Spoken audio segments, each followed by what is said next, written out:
Hello students, स्वागत है आप सभी का दोबारा मेरे यूट्यूब चैनल में। आज हम बात करने वाले हैं एसएसटी क्लास 8 ज्योग्राफी के चैप्टर नंबर फर्स्ट की, जिसका नाम है रिसोर्सेज। आज हम इस चैप्टर में पूरे इस चैप्टर की आज हम इस वीडियो में पूरे इस चैप्टर की फुल एक्सप्लेनेशन करने वाले हैं with easy notes. Okay, notes आप साथ साथ में बनाते रहिएगा। जितने भी आपके कॉपी पेन है वो सब लेकर बैठिए।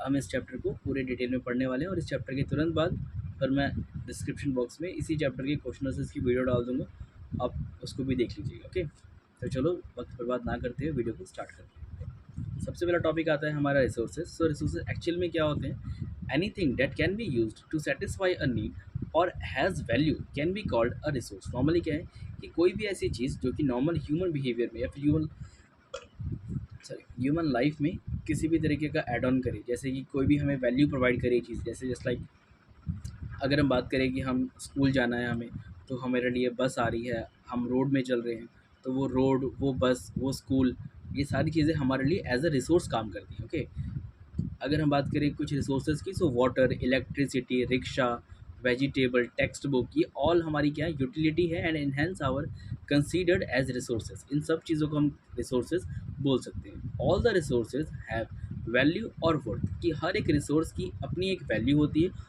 और अपनी एक कीमत होती है। Okay, some resources have economic value and some do not. कुछ की इकोनॉमिकल वैल्यू होती है, जैसे कि कुछ रिसोर्सेज ऐसे हैं जिसे हम कुछ पैसों से खरीद सकते हैं, और कुछ रिसोर्सेज ऐसे हैं जिसको हम खरीद नहीं सकते लेकिन उसकी वैल्यूज़ बहुत ज़्यादा होती है। Some may become valuable only over a period of time, and for example your grand mom's home remedies may not have commercial value at present, but if they are patented and sold, they could also become economical valuable। जैसे just एक example की बात है कि एक example लें कि आपकी ग्रैंड मदर की जितनी वैल्यू थी, या फिर आपकी ग्रैंड मदर की आपकी जितनी भी यादें हैं, ठीक है, रेमेडीज़ है, अगर हम उसकी बात करें कि अगर हम उस यादों को स्टोर कर सकें, तो उसकी एक्चुअल में इकोनॉमिकल की वैल्यू नहीं है, उसको कोई पैसे देकर नहीं खरीद सकता, बट फिर भी उसकी एक्चुअल वैल्यू इकोनॉमिकल से कहीं बढ़कर है। ठीक है, कमर्शियली इसकी वैल्यू काफ़ी ज़्यादा है।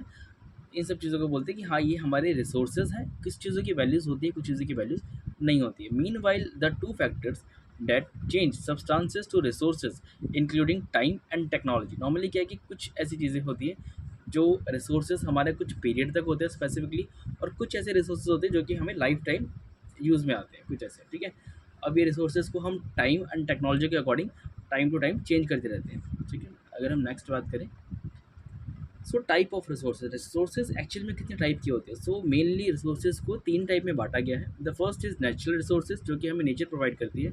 फॉर एग्जांपल अगर हम बात करें, नेचर जो हमें प्रोवाइड क्या करती है, नेचर हमें प्रोवाइड करती है पेड़, सनलाइट, ओके, ऑक्सीजन।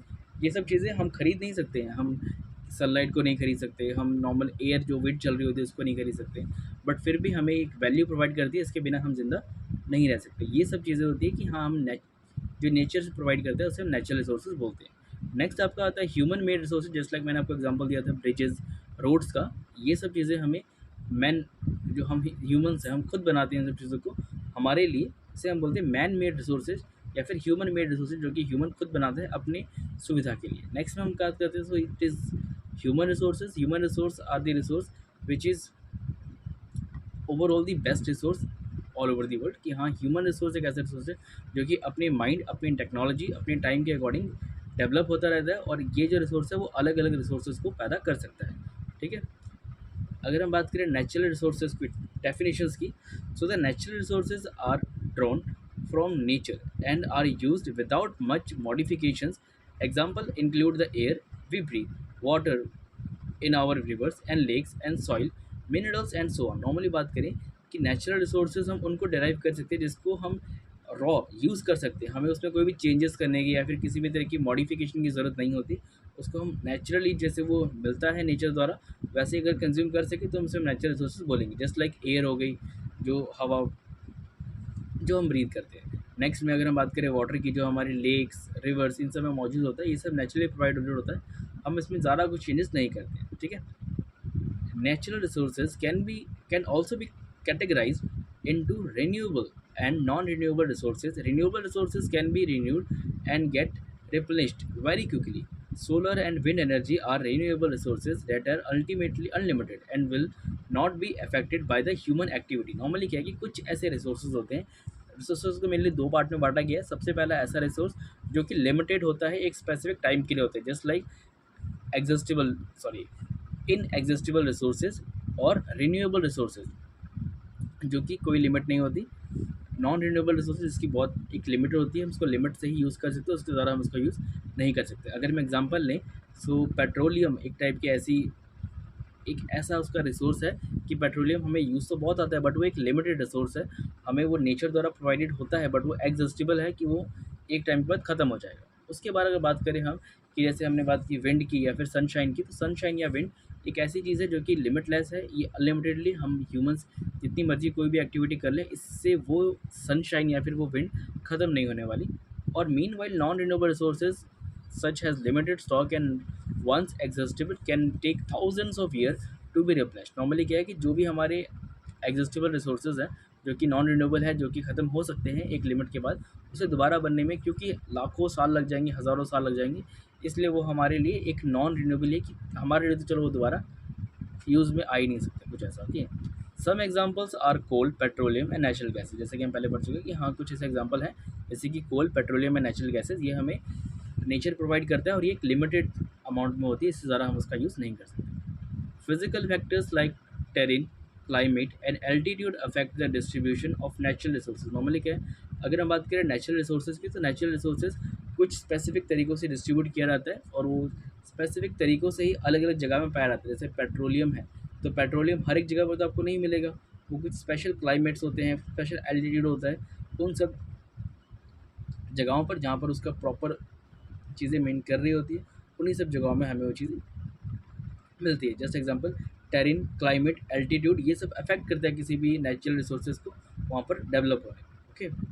नेक्स्ट अगर हम बात करें, सो ह्यूमन मेड रिसोर्सेज क्या होते हैं? ऐसे रिसोर्सेज जो ह्यूमन खुद बनाता है अपनी सुविधा के लिए, उसे ह्यूमन रिसोर्सेज बोला जाता है. जैसे कि at times natural substances become resources only after their original form has change. Natural चीज़ों का ही उपयोग किया जाता है, बट उसमें बहुत ही सारी आप कह सकते हो मॉडिफिकेशन की जाती है, कुछ नई नई टेक्नोलॉजी का यूज़ किया जाता है, कुछ हम खुद से इनोवेट करते हैं और फिर उसको हम ह्यूमन मेड रिसोर्स बोल देते हैं. People make use of natural resources to manufacture human made resources like building, bridges, road, machinery and the vehicles.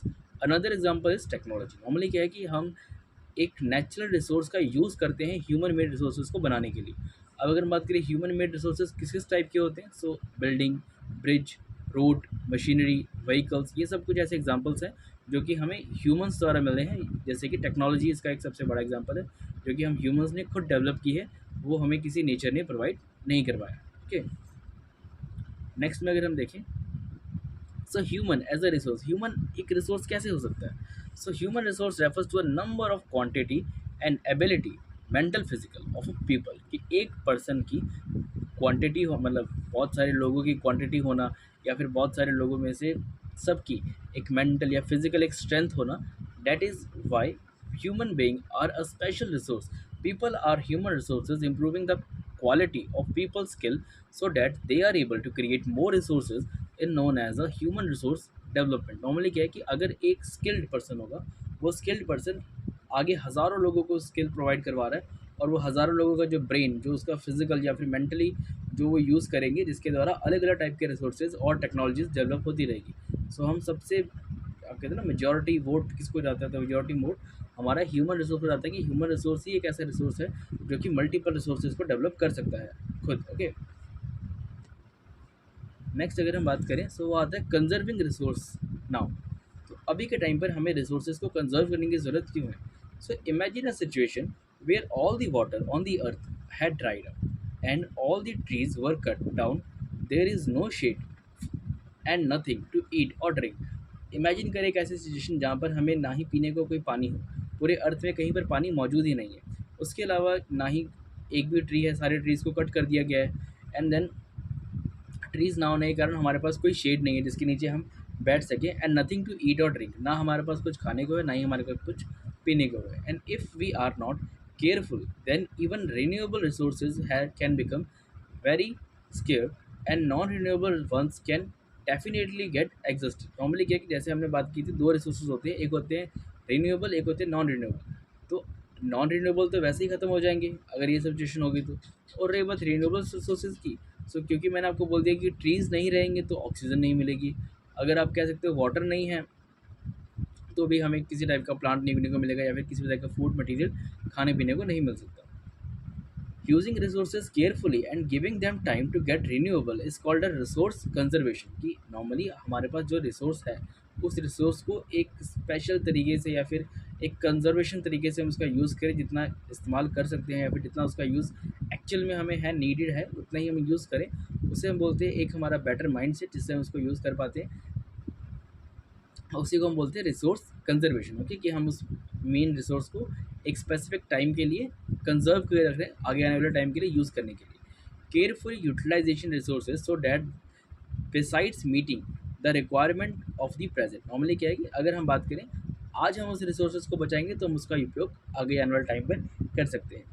And it also takes care of future generation is called sustainable development. Normally क्या है कि ऐसे कोई आप कह सकते हो exhaustible resources just like petroleum या फिर कोल, उसका इस्तेमाल हम इसलिए आज नहीं कर रहे हैं ताकि हमारी आने वाली जनरेशन आगे उसका यूज़ करें, तो उसे हम बोलते हैं सस्टेनेबल डेवलपमेंट। सस्टेनेबल डेवलपमेंट का रियल गोल या फिर रियल डेफिनेशन ये होती है कि कोई ऐसा रिसोर्स जो कि ख़त्म हो सकता था, अगर हम उसको कंजर्व ना करके रखें अपने आने वाले फ्यूचर के लिए या फिर अपने आने वाली फ्यूचर जनरेशन के लिए। Okay, there are ways to conserve resources each person can contribute by reducing consumption, recycling and reduce things. Normally क्या है कि अगर हम इस रिसोर्सेज को कम करना चाहते हैं या फिर रिसोर्सेज का यूज़ कम करना चाहते हैं, बचाना चाहते हैं अपने आने वाले टाइम के लिए, सो इसे हमें कुछ स्पेसिफिक तरीके हैं उसको फॉलो करना पड़ेगा। Just like reducing the consumption, अगर हम एक ऐसा रिसोर्स है जो कि लिमिटेड है और उसको बहुत ही ज़्यादा अल्टीमेट तरीके से यूज़ करी जा रहे हैं, उसको जो नीड नहीं है फिर भी हम उसको कंज्यूम करें कुछ भी ऐसा, तो उसको ऐसा ना करें,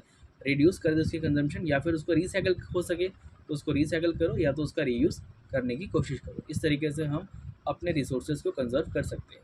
and the future of our planet and people is dependent on our ability to maintain and preserve the life support system that nature provide. Normally क्या है कि हमारे आने वाला फ्यूचर सिर्फ और सिर्फ इस चीज़ पर डिपेंडेंट है कि हम आज जो हमारे पास रिसोर्सेज है उन सबका किस टाइप से मेंटेन कर रहे हैं, उसकी एबिलिटी हम क्या प्रोवाइड करवा रहे हैं, या फिर उसको किस टाइप से हम प्रिजर्व कर रहे हैं हमारे आने वाली लाइफ के लिए या फिर आने वाले टाइम के लिए।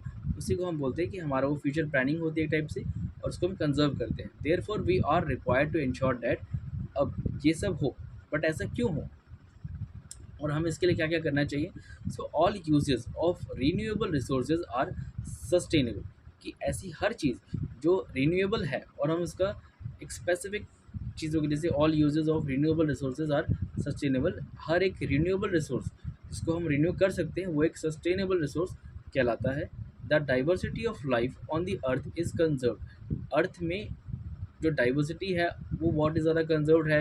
And the damage of a natural environment system is minimise. और जो हमारा नेचुरल एनवायरनमेंट है, जो हमारा नेचर है, हम उसको जितना ज़्यादा मिनिमाइज मतलब सॉरी जितना ज़्यादा प्रिवेंट कर सकें एंड देन उस पूरे सिस्टम को डैमेज होने से जितना ज़्यादा बचा सके, मिनिमाइज़ कर सके, उतना ही ज़्यादा हमारे लाइफ के लिए, हमारे फ्यूचर के लिए इंपॉर्टेंट है। ठीक है, उतनी ज़्यादा अच्छा। सो छोटा सा चैप्टर था, चैप्टर तो हो गया ख़त्म। उम्मीद करता हूँ आपको वीडियो अच्छी लगी होगी। अगर अच्छी लगी तो वीडियो को लाइक करें, सब्सक्राइब करें और अपने सारे दोस्तों के साथ शेयर करें। इस चैप्टर के क्वेश्चन आंसर्स मैं डिस्क्रिप्शन बॉक्स में डाल दूँगा, लिंक पर क्लिक करें और डिस्क्रिप्शन बॉक्स में जाकर क्वेश्चन आंसर को चेकआउट करें। Okay, bye bye.